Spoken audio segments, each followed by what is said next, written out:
Bismillahirrahmanirrahim. Assalamualaikum warahmatullahi wabarakatuh.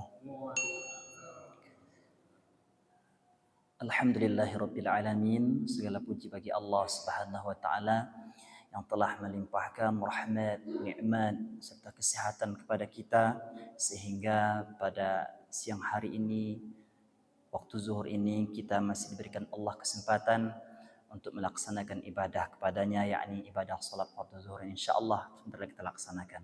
Wassalatu wassalamu ala Rasulillah. Semoga selawat dan salam tercurah buat Rasulullah, Nabi kita Nabi Muhammad sallallahu alaihi wasallam wa ala alihi. Semoga selawat dan salam tercurah pula untuk keluarganya, wa sahbihi, para sahabatnya, wa man tabi'ahu bi ihsanin ila yaumiddin, serta orang-orang yang senantiasa mengikuti sunnahnya sampai dengan hari kiamat. Bapak Ibu, orang-orang tua saya yang dimuliakan oleh Allah Subhanahu wa taala, jemaah fardu zuhur Masjid Paripurna Darul Aman Marsan yang dimuliakan oleh Allah Subhanahu wa taala. Dalam Al-Qur'an surah Al-Ahzab ayat 36 Allah berfirman, "Wa ma kana lil mu'minin wala mu'minatin idza qadallahu wa rasuluhu amran ay yakuna lahumul khiyaratu min amrihim wa may ya'sillaha wa rasulahu faqad dhalla dhalalan mubina." Kata Allah, taklah patut, taklah wajar dan taklah boleh bagi seseorang yang laki-laki, seseorang yang beriman, laki-laki ataupun perempuan, mukminin mukminat, ketika Allah sudah menetapkan sesuatu keputusan, Rasul juga sudah menetapkan satu keputusan, ayyakuna lahumul khiyarah, mereka masih memilah, masih menimbang-nimbang keputusan tersebut, ketetapan tersebut. Kata Allah, siapa yang bermaksiat kepada Allah dan Rasul, maka sungguh dia sudah melakukan dosa yang sangat besar. Faqad dhalla dhalalan mubina, maka sungguh dia dalam kesesatan yang nyata.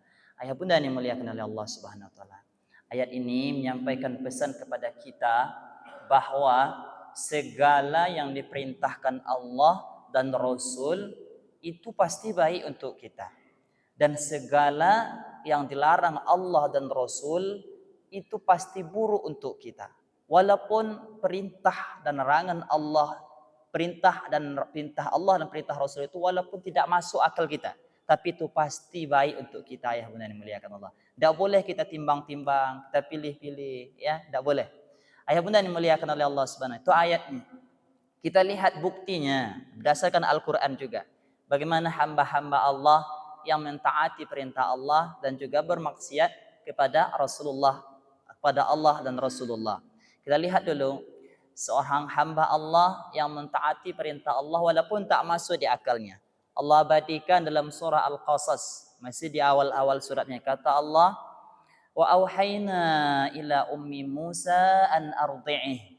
Kami wahyukan, kami perintahkan kepada ibunya Nabi Musa untuk melahirkan dan menyusukan anaknya. Ayah bunda dimuliakan oleh Allah, dikala ibu Nabi Musa itu sedang hamil mengandung Nabi Musa, kala itu Fir'aun itu sedang gencar-gencarnya melaksanakan visi misinya. Apa visinya? Kalau lahir anak laki-laki, bunuh. Yaqtuluna abna'ahum, yudabbihuna abna'ahum. Mereka dia bunuh anak laki-laki dan membiarkan hidup yang perempuan. Kalau sempat ada USG kan tadi bunuhnya itu ibunya Nabi Musa itu, kalau tahu dalam kandungannya itu adalah laki-laki, ya. Alhamdulillah. Maka ketika itu ibu Nabi Musa takut anaknya nanti lahir laki-laki pasti akan dibunuh oleh Firaun. Tapi kata Allah, lahirkan sajalah, ya, susukan saja. Jangan takut. Wala takhafi wala tahzani, kata Allah, jangan takut wahai ibu Nabi Musa, ya, jangan khawatir. Inna radduhu ilaiki wa ja'iluhu minal mursalin. Pasti kami akan kembalikan dia kepadamu dan dia menjadi seorang rasul. Ayah bunda yang muliakan Allah Subhanahu wa taala, kan tidak masuk akal sebenarnya perintah Allah. Jelas Fir'aun itu kalau lahir anak laki-laki akan dibunuhnya. Tapi kata Allah, lahirkan aja lah. Kemudian dilahirkanlah anak oleh Nabi Musa oleh ibunya. Nah, ayah dan ibunda yang dimuliakan oleh Allah Subhanahu wa taala, masih belum masuk akal. Kalau takut, tidak usah takut, kata Allah. Kemudian kata Allah, faltaqathu, hanyutkan ia fil yammi, letakkan ia dalam sebuah peti dan hanyutkan ia. Perintah Allah nih kepada ibu Nabi Musa, semakin tidak masuk akal lagi kan. Kan sudah jelas dia takut anaknya dibunuh oleh Fir'aun, sekarang suruh hanyutkan. Nanti mungkin selamat dari Fir'aun tapi bisa binasakan oleh buaya, binatang-binatang yang ada di sungai. Nah, tapi karena perintah Allah dilaksanakan jugalah oleh ibunya Nabi Musa tersebut, ayah bunda yang dimuliakan oleh Allah Subhanahu wa taala. Ternyata faltaqatahu, ya, berlabuh pula peti itu dekat dari istana Firaun. Bayangkan, ya, kita takut, ibunya tidak takut anaknya Musa tadi nih, Musa yang masih bayi ini dibunuh oleh Firaun. Ternyata peti yang sudah dihanyutkan tadi singgah pula dekat istana Firaun dan dipungut oleh keluarga Firaun. Ya, ayah bunda dimuliakan oleh Allah Subhanahu. Maka di sini sudah nampaklah mukjizat kebesaran Allah Subhanahu wa taala. Apa kata istri Firaun? Wa qalat imra'atu Firaun. Maka berkatalah istri Firaun, Asyah, ya, kepada Firaun, wahai abang, kalau kita lah, ya, la taqtuluhu, jangan bunuh bayi ini, please, mohon saya jangan bunuh. Kata istri Firaun tadi, asa ayyakuna, semoga dia itu menjadi, kita jadikan seorang anak atau kita ambil manfaat darinya. Masih dalam ayat itu kisahnya, masih dalam surat tersebut. Ayat benar dimuliakan oleh Allah Subhanahu wa taala. Maka dengan izin Allah tumbuhlah Nabi Musa di dalam istana Firaun dengan sempurna, alhamdulillah. Juga diabadikan Allah dalam surah Asy-Syu'ara, beberapa tahun Nabi Musa itu dibina, dibesarkan dalam keluarga Firaun. Padahal Firaun tadi kan ingin bunuh anak laki-laki, sementara Musa hidup di tengah-tengah keluarga Firaun. Maka ketika itu ibu Nabi Musa semakin takut, ya, semakin takut, gelisah hatinya. Hampir saja dia menceritakan hal itu kepada orang lain, tapi Allah kuatkan keyakinannya. Maka disampaikannya kepada seorang saudari Nabi Musa tersebut.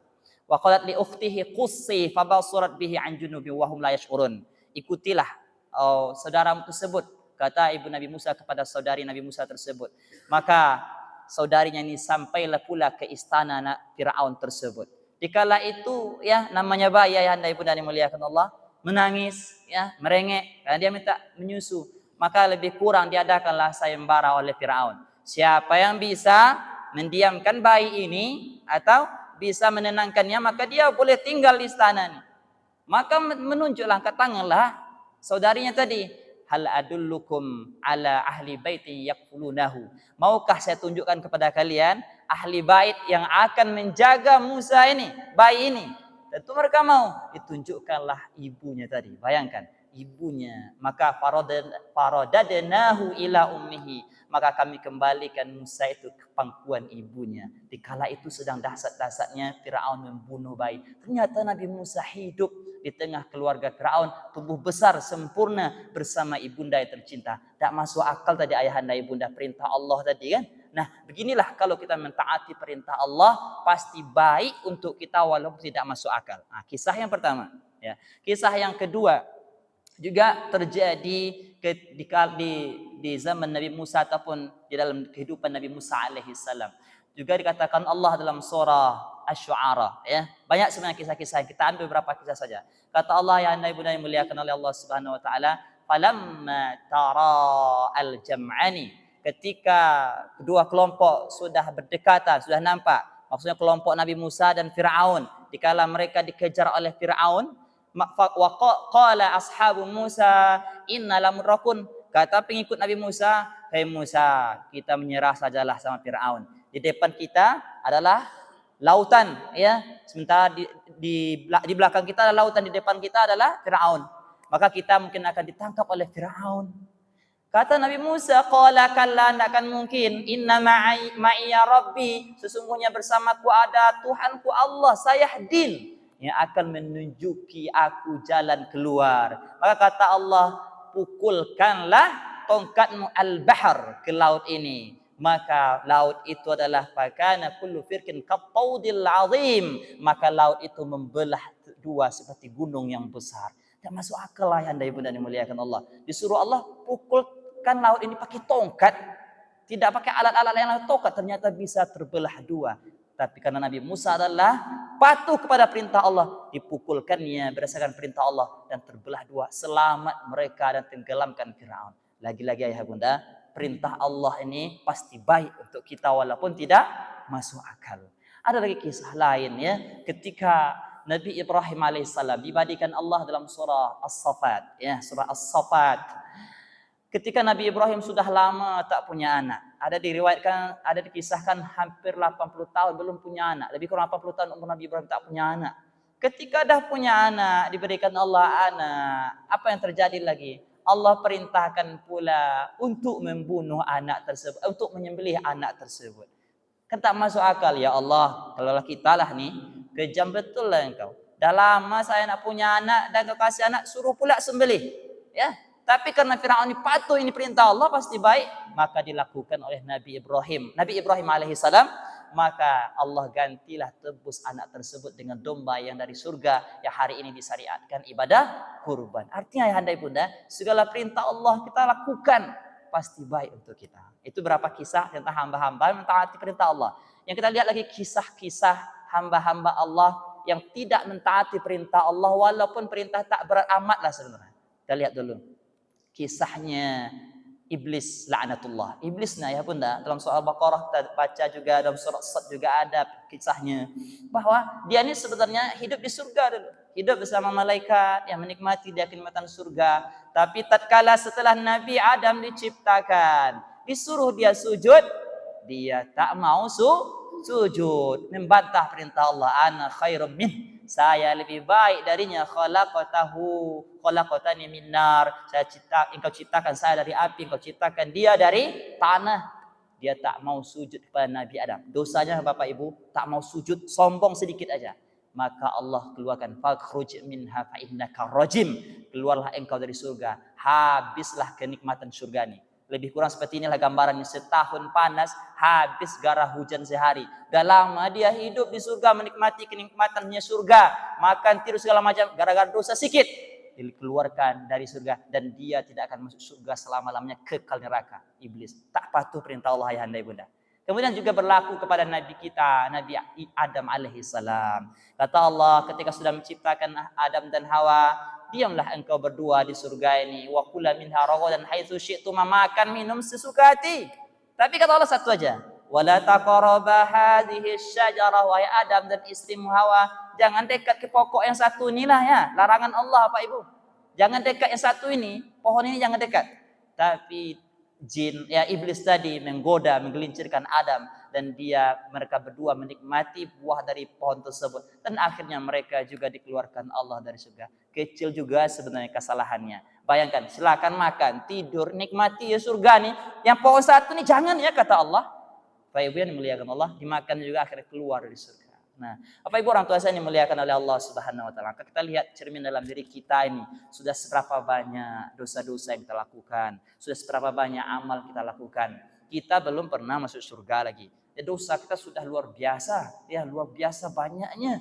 Ya, apakah mungkin kita masuk surganya Allah? Mudah-mudahan rahmat Allah masih bersama kita. Di antara poin penting yang kami sampaikan, selagi kita ini dalam mentaati Allah, Bapak Ibu orang tua saya dimuliakan oleh Allah, mentaati Rasulullah ya, insya Allah akan ada kemudahan-kemudahan, hikmah-hikmah yang luar biasa diberikan Allah untuk kita. Contoh dengan keadaan hari ini, banyak orang kesulitan ekonomi macam-macam, apalagi mohon maaf BBM naik kan, banyak yang menjerit, menyalahkan pemerintah, ya itu terserahnya juga lah sebenarnya. Tapi bagi orang-orang yang beriman, ini semua tidak lepas dari ketentuan Allah Subhanahu wa taala. Adakah solusi disampaikan Allah dalam Al-Qur'an? Ada. Dalam surah At-Talaq, kita hafal. Wa may yattaqillaha yaj'al lahu makhraja. Siapa saja yang bertakwa kepada Allah, Allah akan berikan jalan keluar. Pada ayat berikutnya di ujung ayat dijelaskan Allah, wa may yattaqillaha yaj'al lahu min amrihi yusra. Siapa yang senantiasa bertakwa kepada Allah, Allah akan berikan kemudahan dalam segala persoalan hidupnya. Di ayat berikut yang kelima, wa may yattaqillaha yukaffir anhu sayyi'ati wa yu'dzim lahu ajra. Siapa yang bertakwa kepada Allah, Allah tutup kesalahan yang diberikan pahala yang besar. InsyaAllah Pak Ibu yang dimuliakan Allah, selagi kita melakukan ibadah, solat tepat pada waktunya, ya, menutup aurat bagi perempuan, kita kerjakan seluruh perintah Allah dan Rasulullah, InsyaAllah kita akan mendapatkan kenikmatan, kemudahan fid dunia wal akhirah. Sebaliknya demikian, kalau kita sekali-kali tidak mengindahkan perintah Allah dan Rasulnya, jelas kemudaratan akan menimpa kita, tak dapat di dunia ini, kelak di akhirat. Berapa banyak orang memiliki alasan-alasan kenapa kamu masih melaksanakan memakan riba tersebut. Kata dia, kalau tidak seperti ini, makan apa anak kami? Sehingga dia tetap bekerja dalam perusahaan ataupun dalam transaksi riba dengan alasan dia tidak akan makan apa, keluarga yang mau makan apa kalau tidak bekerja itu. Ini prinsip yang salah. Betapa banyak orang juga melakukan pekerjaan, tapi itu melanggar aturan Allah dengan alasan itu tadi. Kalau tidak begini, nanti kita bisa mati. Ini pendapat yang keliru. Yang jelas Allah sudah berikan kemudahan. Tinggal kita mentaati, menjalankan perintahnya dan perintah Rasulullah. Insya Allah kita akan selamatkan fit dunia wal akhirah. Inilah kan kejadian singkat kita, mudah-mudahan bermanfaat. Subhanakallahumma wa bihamdika asyhadu an la ilaha illa anta astaghfiruka wa atubu ilaik. Wassalamualaikum warahmatullahi wabarakatuh.